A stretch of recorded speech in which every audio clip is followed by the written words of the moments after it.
Ian, Patrick. The Evercade versus console was just announced based upon the Evercade handheld, which is not a system we have covered in depth. We did talk about initially, but there is an audience that likes Boy, howdy, we love talking about these new consoles, don't we? So the Evercade Verse is the consoleized version of the Evercade handheld system. The Evercade handheld system came out in early 2020 during the lockdown, May 2020. And I remember... It did? Yes. Okay. And I remember I remember there was some immediate reviews that were a little less than favorable to it. I think it didn't have like reassignable buttons and stuff like that, but I'm fairly certain Evercade did a firmware update. Reviews for this thing seem to be pretty good. For people who like it, for people who wanted a cartridge-based gaming system that appealed to retro stuff, this is exactly it. It uses actual cartridges. There's no online connectivity. And pre-existing games that they relicensed to put on compilation cards. Right. So, Atari Lynx, Atari, NES, Super Nintendo, Sega Genesis, a lot of this stuff was, we'll just say, either lesser known titles or stuff that was probably easily and cheaply, licensed for the most part. But there's like Atari collections and Namco, and there are the Namco ones as well. There are the Namco collections. I think the Namco collections are probably, if I had to guess, probably. They're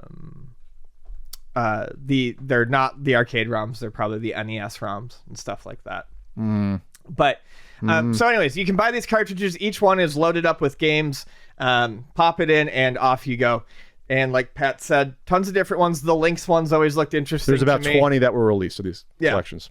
And they're still putting out more. There's even some of the better known modern homebrews have gotten releases on here. Xenocrisis, for instance, by Bitmap Bureau is a fantastic game, and has Genesis versions. And that I think that's the one that's ported. There's a Worms collection. Yeah, there you go. There's a Worms collection. The handheld is Codemasters. The handheld is said to run NES, Super Nintendo, Genesis, Atari, ROMs. I don't know what more it can do than that, so I'm not sure what versions of the Worms games it's running. But it's a capable piece of retro gaming hardware. It does what it says to do. It was at $80 for this thing. It was, and it was $100 for the premium, which I guess I forget if that came with a card or two. It probably did. Came with a cartridge. So I mean, that's about what the range for prices of this stuff. You don't want to go over $100 for something that retro for the most part. So they've got a new system coming out, the Evercade Verse, and honestly, I think it's a decent idea. If you're already into this Evercade ecosystem, I guess, this pretty much already has its installed user base, and that's the people who have been into the handhelds. And like I said, there definitely seems to be a market for it. So this is basically it's the Evercade. You hook it up to your TV. It has 4 USB controller ports. They have their own controllers. I don't know if you can use other off-brand USB controllers. It has 2 cartridge slots, so you can have double the games basically ready to go. So you could put... From what I read, it's for if you have Atari Collection 1 and 2, it'll bring up the menus together. Yep. So, pop them both in. Which is a smart thing because the cartridges are small. They're like a Lynx-sized little carts. Yeah. It's handy. This stuff is... It's handy? The non-handheld? This is real pick up and play stuff that pretty much anyone could grab and get a hold of. Real games, not mobile quality trash. No, actually, real games that people like and have enjoyed for the past 30 to 40 years. And the price on this thing, I don't know what the conversion is. It's going to be 100. 100 US. 100 US. 100 pounds and 100 US. That's cheap enough to be an afterthought for people who are into this. If you already got 10, 12 carts and you like this ecosystem, why not? I don't hate the idea. It's already a pre-existing product from a company that makes real products, and they deliver on it. So it's I don't hate the idea. I don't hate it. Oh, except the Namco collections 1 and 2 will not be usable on the Evercade Verse because they were only licensed for handheld. Wow. Okay. Blaze hopes to expand the license to achieve full compatibility. Wow. Soon. I have a feeling they'll find a way to work that out with Namco. Wow. So Namco is like, no, we want some extra dollars here. We want some extra. This is different. Some extra Pac-Man fruit. That's weird. I didn't know you could license specifically. So there'll be a lockout for those. It'll be like, okay, you can't play these games. Interesting. Like they said, the company hopes to expand the license to achieve full compatibility soon. I'm going to be honest here. This is not for me. I don't really this is not for me. If it was just me, I would have got the handheld. I don't have an interest in this. No. I love handhelds too, is the thing. But Mr. Handheld. And this is all the handhelds. games are stuff like there are packs that are interesting. I just have other I can emulate or play a lot of these games any other way.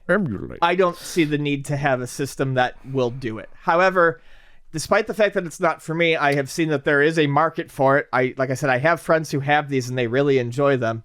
And at this price point, I think this is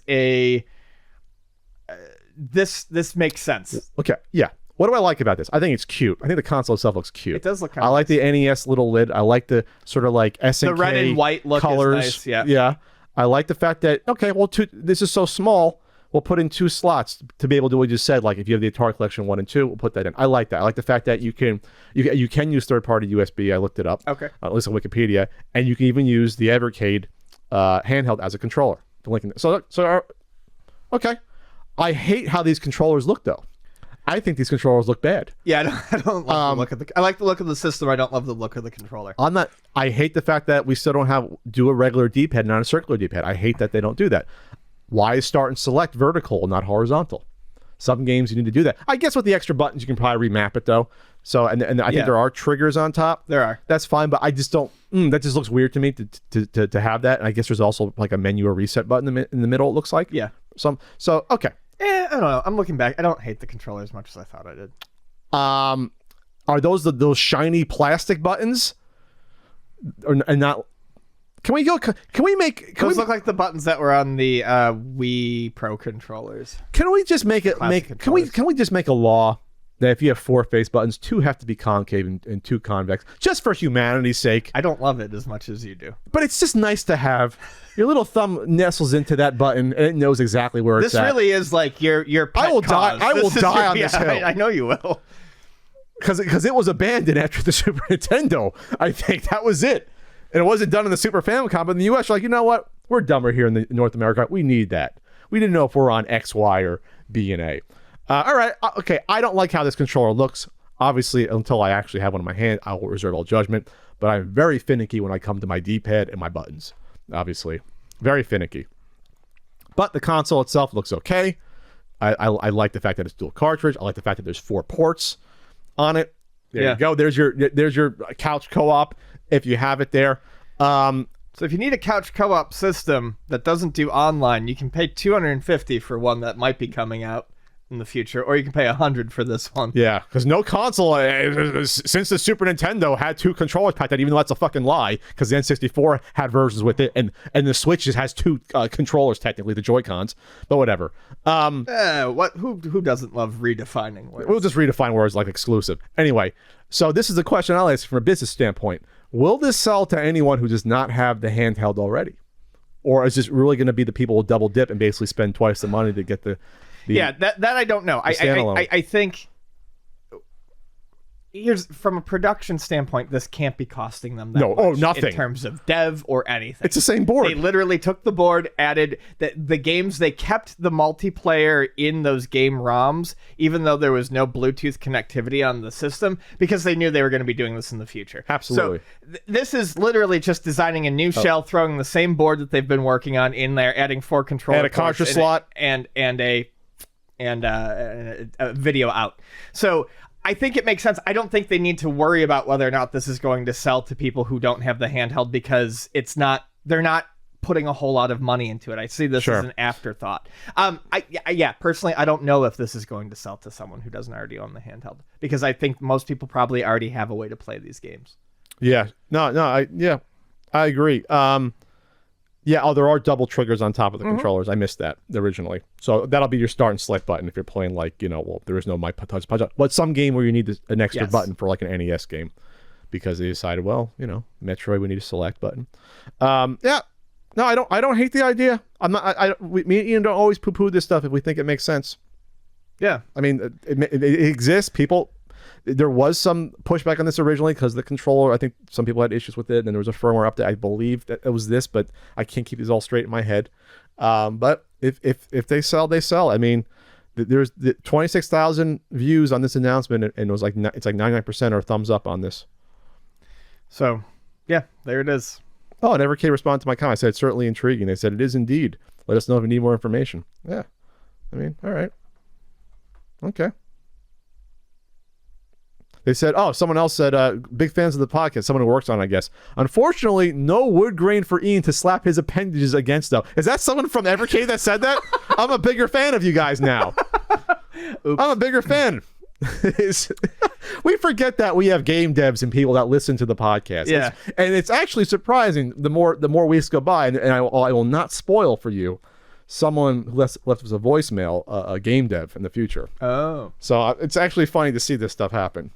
You know, very interesting. Who knows, two idiots doing a podcast about old games and people actually making new games in consoles, listen to us. To it. Anyway, so Evercade, when does this thing come out again? That's the one thing I missed out on. November 3rd, I believe. Pre-orders start May 28th. All right. Okay. So there is something coming out during the pandemic, because I know there's one company that keeps blaming the pandemic, but all these other companies have managed to put this stuff out and properly plan and project manage. It's amazing, Ian. It's amazing.